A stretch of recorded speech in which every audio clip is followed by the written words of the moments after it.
Στην οικογένειά μας έχουμε ένα έθιμο. Όταν γεννιέται ένα παιδί, φυτεύουμε μια ελιά. Έτσι εκφράζουμε το σεβασμό μας σε αυτό που λέμε φύση, την αγάπη μας για την ελιά της Κρήτης. Και όταν το παιδί γίνει 6 χρονών, η ελιά μας δίνει τους πρώτους καρπούς της, το λάδι της. Το ίδιο έκανε ο πατέρας μου, ο παππούς μου, ο παππούς του παππού μου, και η ευγνωμοσύνη του ότι πάει μακριά στον χρόνο.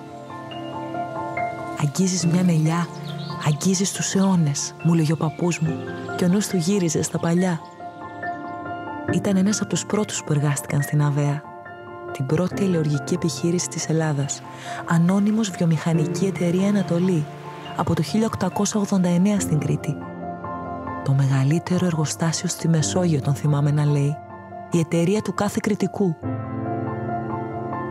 Στον τόπο μας, το δέσιμο του Κρητικού με την ελιά ξεκινάει από πολύ παλιά, από τη μινωική εποχή.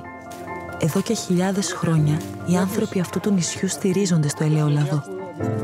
Τροφή και γιατρικό, πηγή υγείας και ομορφιάς, σύμβολο πίστης και ελπίδας.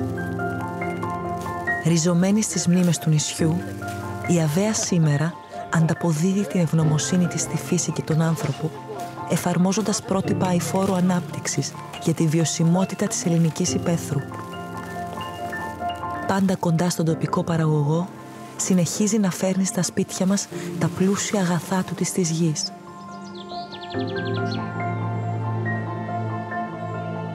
Γιατί η κρητική διατροφή και η ποιότητα του κρητικού ελαιολάδου είναι αναγνωρισμένα σε όλο τον κόσμο.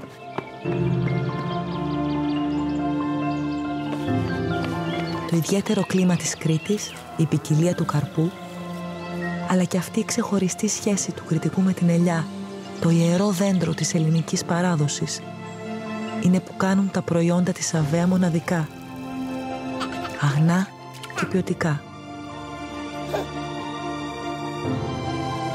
Αβαία, η πρώτη ελαιουργική επιχείρηση στην Ελλάδα, από το 1889 στην Κρήτη.